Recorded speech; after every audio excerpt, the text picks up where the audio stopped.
Hey, what is up ladies and gentlemen, and welcome back to another episode of Top 3 Tips of the Week. This is a video series in which, as the name suggests, I come to you with 3 new tips every single week in the hope of showing you new things that can hopefully help improve your game. If you've got any tips or tricks that you want to be able to share and you want to see featured in a video, please head on over to my Discord. The link is going to be down in the description below.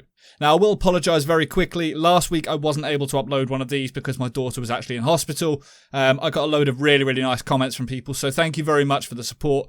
She's all better now, we're all back to normal, and we're going to go ahead and continue. Now, this is going to be the 15th Top 3 Tips video, so hopefully you'll enjoy.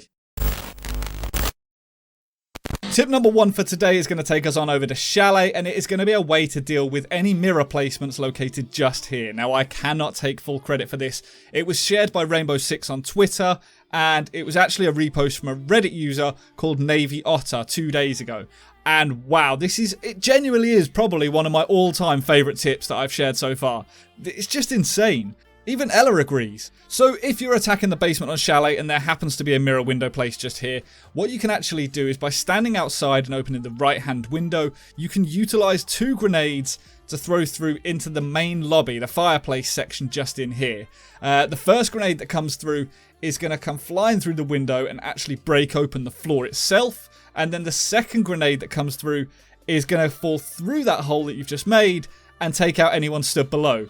And it took us all of about 3 attempts to start nailing this every single time. It's not actually that difficult at all. I thought it was going to be really finicky and really difficult to nail, but it wasn't too bad. I would recommend trying it out a couple of times in a custom game first or in a casual with your mates before you try taking this into ranked. And obviously intel is going to be a huge key. You need to know that Mira is actually there, or anyone has stood behind that mirror window.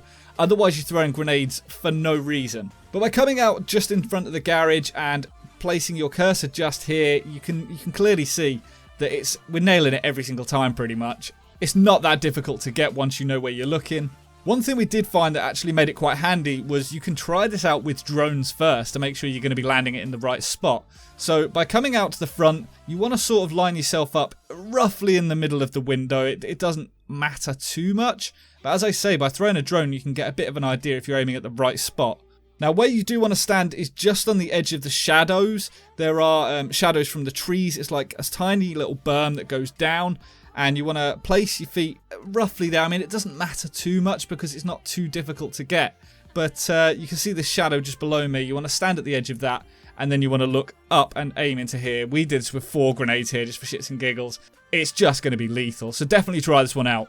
Tip number 2 is going to take us on over to Clubhouse. Now, this is a cam spot for Valk that I saw in a Pro League game a couple of times, and I've never really disclosed it. It was only after playing a few games the other night in which I saw people throwing cams out of this window, or out of this door, sorry, and they were in really weak spots. So this one's a really good cam that you could use. By throwing it up here, you get an insane line of sight over this entire area of the map. You don't have to use just on this bomb site. It can be used to defend the garage and to see if anyone's pushing into the garage. It's just really clever. It's a really cheeky spot, and it's so high up that very few people are actually going to look for it up there. Now, as you can see here, I'm going to walk all the way over in front of the garage. The Valk cam can still see me here, and if I go even closer as if I'm actually attacking the door to the garage, the Valk cam can even get a line of sight on me there. But that's not all. It does extend further. If anyone comes up onto this little balcony area, this walkway, to try and get a line of sight into the cache room and the server side, the Valk cam can see you up on the balcony. It's just got such a good view that it really can be beneficial. Now, the throwing of the cam itself isn't actually that difficult, as you will have seen. It lands up just on the top of that railing, but it's actually the metal fence there that it lands on. Now, what you can see is this white section on the left here. It's like a big bit of metal. You want to throw it there and not to the right. If you throw it to the right, it lands here, and that's no good. It sort of clips through that metal fence. So as you come out at the beginning of the round, don't aim there, aim to the left. The final tip is going to take us on over to Kafe. Now, full credit to this one goes to Nico_R6S. That dude is just insane at finding these ridiculous spots. He actually jumped up on here, and he actually just blind fired through and killed someone at the time. But I'll open this up so you can see exactly what you're seeing. You can look all the way down towards the VIP section and the double door area, like the brown stairs where they are, and you get a really good line of sight. This could be used pretty well if you're defending the bakery, just to catch people off guard. I mean, very often people are going to be aiming at sort of head height. They're not going to expect to see you up here on top of this fridge, and it's a really easy spot to get into. It's not overly complicated. you are quite literally just vaulting onto a table and then vaulting up onto the fridge itself. Obviously, as soon as I showed Dennis, Turtle, and Dom, who full credit to helping me out with all of these. Thank you so much, guys. As soon as I showed them this, we all went a bit crazy and just trying stuff out.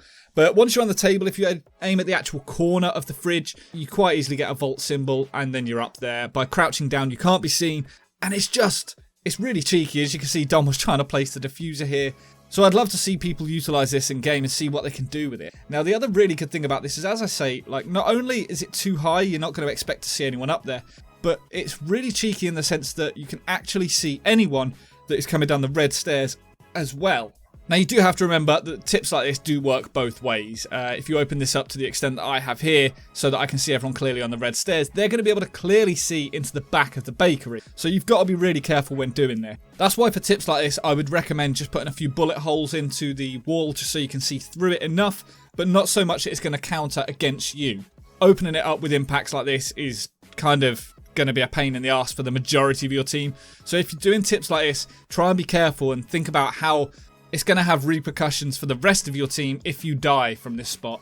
I'm afraid that's all for this week. Hopefully you enjoyed these tips, and hopefully, as I said, they can help you out in some way, shape or form, and you can incorporate them into your game and get some either sick kills from it, or at the very least, improve your map knowledge of what is going on.